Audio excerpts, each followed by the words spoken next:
The beginning of this story is swiping one of my brother's records and sticking the needle on side A on the Allman Brothers' first album. It was just a life-changing experience. It's just like these guys, like, are so powerful when they're playing. I just wanted to, like, do that.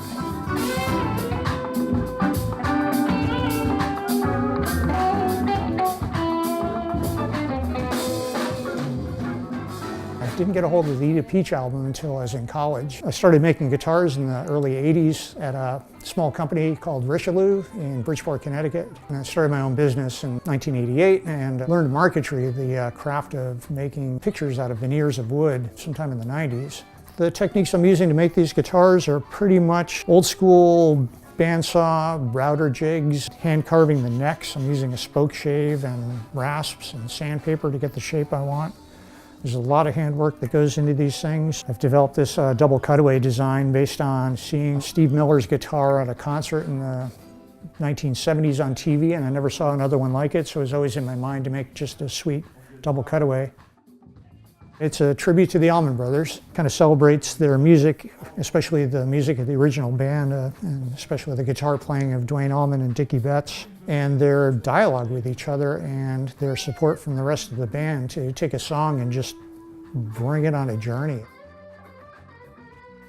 So that notion of putting album art onto guitars was percolating in my mind.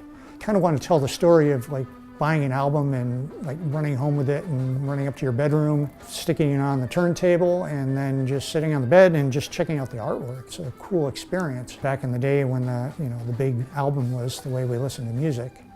I just, like, dove into the project and started developing a pattern and moved things around a little bit so they look good on the face of the guitar. And it's quite a prodigious undertaking to kind of copy mark for mark the work of another artist, doing it in such a way that kind of pays respect to him.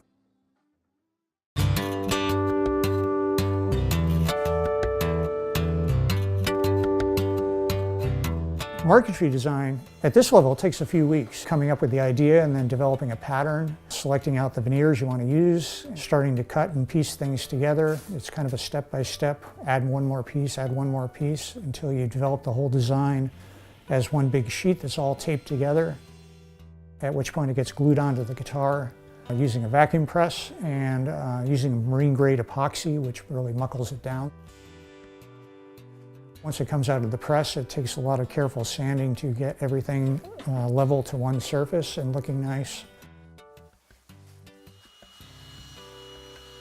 And I come back with a wood-burning pen with a knife tip point on it and start adding detailing as I see fit, or in this case to recreate the marks of the artist. At any angle, at any distance, it looks just right, it feels just right, it plays just right. What I want to do is cover the cost of the instrument, the labor I've got in it, the materials I've got in it, and the cost to deliver it down to Georgia, trip for two. Hopefully be there to have this guitar get passed around and make some good music.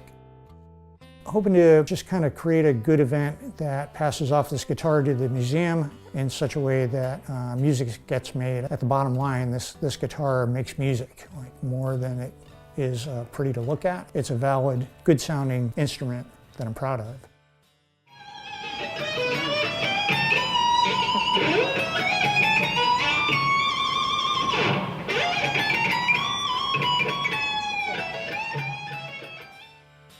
This guitar, it seems like it's opening doors for me. It makes cool things happen. I'm just totally feeling privileged and honored that I get to chase this guitar around and try and do what's right by it. And it seems like the next logical step is like, hey, this guitar belongs to this museum. It's not really in the museum's mission to purchase items that are not directly connected to the members of the band. Being a one-man shop, it didn't really seem like I could just give it to him without really taking a financial hit that would be hard to recover from.